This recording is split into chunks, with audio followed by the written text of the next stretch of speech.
Morning, কেমন আছো সবাই? আশা করছি সবাই ভালো আছো। আমি আছি মোটামুটি, খুব একটা ভালো নেই। কারণ কি আর বলবো, কারণ বললে কারণ আর শেষ হবে না। মানে কি যে একটা পরিস্থিতিতে আমি আছি সেটা একমাত্র আমিই জানি আর ভগবান জানে। আর এদিকে তো ছেলে গেছে পরীক্ষা দিতে। তো ছেলের আজকে পরীক্ষা শেষ। আর একজনকে টিকিট কাটতে বলা হয়েছে। সে এখন মানে টিকিট কাটলো কিনা, টিকিট পেলো কিনা সেটাও জানি না। কারণ তার ফোন নাম্বার আমার কাছে নেই। আর ছেলে জানে, তো ছেলে তো পরীক্ষা দিতে গেছে, ওখানে তো আর ফোন অ্যালাউ নেই। তো এখনও মানে জানতে পারিনি টিকিটটা কে পেয়েছে কিনা। তো আজকে যদি টিকিটটা হয়ে যায় তাহলে কালকে আমরা বেরিয়ে যাব। আর এদিকে মোটামুটি ব্যাগপত্র আমার গোছানো হয়ে গেছে। এখন টিকিটটা পেলেই ভালো। আর এদিকে ছেলেকে বললাম, বাবু যদি টিকিট না পায়, মানে ট্রেনের টিকিট যদি না হয় তাহলে চল বাসে করেই চলে যাই। আহ, তো ছেলে বলছে যে তুমি বাসে যেতে পারবে। তো উপায় নেই, পরিস্থিতির সঙ্গে আর কি, সব পরিস্থিতির উপরেই সব। আর এদিকে কি আর বলবো, কালকে আমাদের বাড়িতে তো সিসি ক্যামেরা আছে, বাড়ির চারিদিকে সিসি ক্যামেরা। তো কালকে দুপুরবেলা খাওয়া দাওয়ার পর ফোনটা হাতে নিয়ে বাড়ির আর কি ক্যামেরাটা অন করেছি আমার ফোন থেকে। তো দেখলাম যে আমার বর কোথা থেকে আসলো, একদম হেলমেট টেলমেট পরে আর কি বাড়িতে ঢুকলো। তো সঙ্গে সঙ্গে ফোন করলাম যে কোথায় গেছিলে বা কিছু, ভাবলাম যে এমনি ফোন করলাম আর কি, কথা হয়নি সারাদিন। তো বলে কি, আর বলো না, মানে তোমাকে তো বলতে মানে মনে ছিল না বলতে সময়ই পাইনি, এদিকে একটা বিশাল বড় ঘটনা ঘটে গেছে। তো ভাবলাম যে কি আবার ঘটনা ঘটলো, তারপরে তো যা শুনলাম, শুনে তো কি আর বলবো, হাত পা একদম ঠান্ডা হয়ে যাওয়ার জোগাড়। তো আমার তো দুটো ননদ, বড় ননদ আর ছোট ননদ। তো দুজনেই স্কুল টিচার। তো আমি বাড়িতে নেই, নিশ্চিন্তেই আছি, কারণ ওই দিদিরা আসে, দুজনেরই স্কুল আছে, তবুও আর কি এখন যেহেতু পরীক্ষা টরীক্ষা হয়ে গেছে ওই জন্য স্কুলে চাপটা কম। শুধু ওই মানে খাতা দেখা, রেজাল্ট তৈরি করা, এইসব কাজই আছে।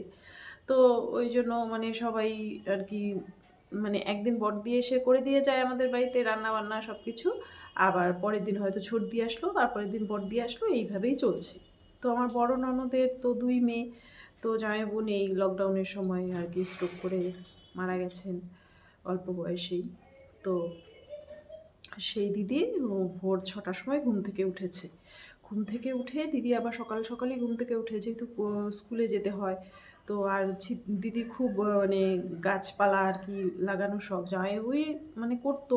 তো জামাইবাবু মারা যাওয়ার পর থেকে দিদিই করে ছাদে আর কি সব রকম, মানে ফুল ফল, সবজি বলো সবই করে। তো ওই জন্য সকালবেলা উঠেছে 6:30টার সময়, উঠে ছাদে যাচ্ছে যে গাছপালাতে একটু জল দিয়ে আসি, ছাদ থেকে একটু ঘুরে আসি। তো দেখছে ছাদের দরজাটা আর কি খোলা, মানে একটু আলো আসছে। তো ছাদের দরজাটা নিচে যে কাটা সেটা আর লক্ষ্য করেনি। তারপরে ভাবলো যে খোলা যখন, তাহলে মেয়ে দুটো ঘুমিয়ে আছে, মেয়ে দুটোকে একটু ডেকে নিয়ে আসি বলে ওই ৩ তলায় ছাদ, ওই ছাদ থেকে আর কি নিচ দিকে আসবে। আসছিল, হঠাৎ কি মনে হলো আবার এইভাবে পেছন দিকে ঘুরেছে। যেই না পেছন দিকে ঘুরেছে, দেখে যে পেছন দিক থেকে একটা লোক একটা শাল কাঠের আর কি বড় বাটাম বলে আর কি, তো সেই বাটাম নিয়ে মানে দিদিকে মানে মাথার মধ্যে বাড়ি দেওয়ার জন্য আসছে। তো ওই রকম একটা পরিস্থিতি। ভাগ্যিস দেখেছিল পিছন ঘুরে।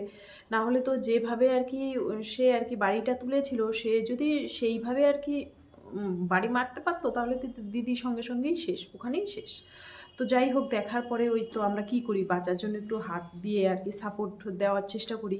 তো ওই রকম ধস্তাধস্তি হয়েছে। তারপরে বাড়িটা আর সেইভাবে দিতে পারেনি, তবুও দিয়েছে, এইখানে বাড়িটা লেগেছে। আর হচ্ছে ৪টে সেলাই পড়েছে, তার মানে অনেকটাই কেটেছে। তারপরে তো রক্তে ভেসে গেছে। আর এদিকে চিৎকার চেঁচামেচি শুনে আর কি বড় ভাগ্নিটা দৌড়ে এসেছে, এসে দেখছে যে চোরটা আর কি ওই ছাদ দিয়ে সুপারি গাছ দিয়ে নেমে গেল। আর এদিকে দিদির গলায় ছিল সোনার চেন, সেই মানে চেনটাও নিয়ে পালিয়ে গেছে। তারপরে কি সারাদিন মানে পুলিশে ডায়েরি করা হয়েছিল, পুলিশ টুলিশ এসেছিল বাড়িতে। তারপরে ওই মানে মিডিয়ার লোকজন, মানে খুব মানে খারাপ একটা পরিস্থিতি। আর সবথেকে বড় কথা, মানে সেই রকম কিছু হয়নি, সোনার চেন গেছে যাক, মাথা ফেটেছে ফাটুক, তাও যে বড় সড়ো কিছু হয়ে যায়নি সেটাই হচ্ছে বড় কথা। তো কি আর বলবো, মানে এত ভগবান আর কত বিপদ দেবে আমাদেরকে, মানে ওই জন্য না আর ভালো লাগছে না, মনে হচ্ছে কতক্ষণে বাড়ি যাব যাব, আর ভালো লাগছে না। মানে এখন তো মনে হচ্ছে মানে এখান থেকে বেরোতে পারলেই বাঁচি, কোনো রকমই বাড়িতে যেতে পারলেই হয়। তো দেখা যাক টিকিটটা আজকে পেলো কি না, যদি টিকিটটা পায় তাহলে কালকে যাব, আর যদি টিকিট না পায় ছেলেকে বলবো বাসে আর কি যেতে, বাসেই যাব। তো দিদিকে ফোন টোন করেছিলাম, খুবই একটা খারাপ পরিস্থিতি, যদি দিদির কিছু একটা হয়ে যেত তাহলে মেয়ে দুটো কি হতো ভাবো। তিনতলায় ছাদ, ওই তিনতলা সুপারি গাছ দিয়ে তিনতলায় উঠে ছাদের দরজা কেটে চোর ঢুকেছে, কি আর বলবো। তো এটাই আমার যেহেতু ডেলি লাইফস্টাইলের ব্লগ, তো আমার জীবনে কি ঘটছে না ঘটছে সবই আর কি তোমাদেরকে জানানো দরকার, তো ওই জন্যই আর কি জানিয়ে দিলাম এটাই। তো আজকের ভিডিওটা এখানেই শেষ করছি, টাটা।